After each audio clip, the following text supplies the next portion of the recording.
শ্রীলঙ্কা সফরের আগে বাংলাদেশের টি-20 সিরিজ জয়ের পরিসংখ্যান ছিল হতাশাজনক।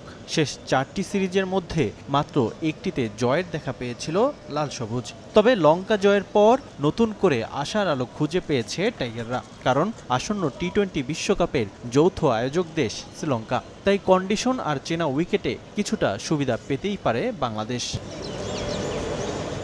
এরপর ঘরের মাঠে পাকিস্তানকে হারিয়ে আত্মবিশ্বাস আরও মজবুত করেছে লিটন দাসের দল। তবে শেষ ম্যাচে একাদশে 5 পরিবর্তন এনে পরীক্ষা চালিয়ে বিতর্কের জন্ম দেয় টিম ম্যানেজমেন্ট, যার কড়া সমালোচনা করেছেন সাবেক নির্বাচক মিনহাজুল আবেদিন নান্নু। টানা সিরিজ জেতাকে ইতিবাচক হিসেবে দেখলেও বিশ্বকাপের আগে স্পোর্টিং উইকেটে খেলা উচিত বলে মনে করেন তিনি।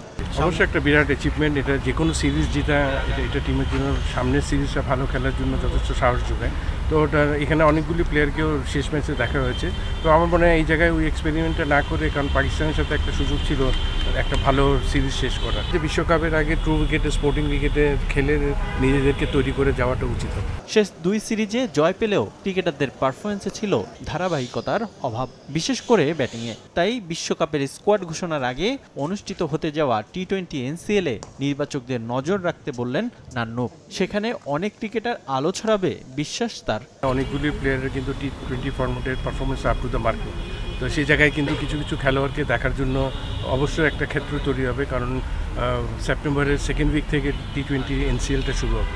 তো এই জায়গায় একটা সুযোগ আছে, এই খেলোয়াড়রা যারা কিছু ভালো পারফর্মার পাওয়া যাবে এদেরকে ইনক্লুড করে অবশ্যই তৈরি করতে হবে, যেহেতু 6 মাস হাতে পাবে টি-20 ওয়ার্ল্ড কাপের জন্য। তো আমার মনে হয় সিলেক্টরদের জন্য একটা সুযোগ আসবে কিছু খেলোয়াড়কে দেখান এবং তৈরি করেন। সেপ্টেম্বরের দ্বিতীয় সপ্তাহে শুরু হবে এবারের এনসিএল এর আসর। এর আগে এক ভেন্যুতে খেলা হলেও এবার 3 ভেন্যুতে হবে এনসিএল এর দ্বিতীয় আসর।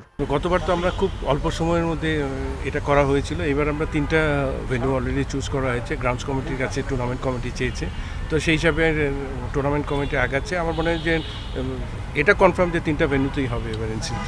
আসন্ন টি-20 বিশ্বকাপে ভালো ফলাফলের জন্য ক্রিকেটারদের পাশাপাশি টিম ম্যানেজমেন্টের আরও দায়িত্বশীল হওয়ার আহ্বান সাবেক এই নির্বাচকের।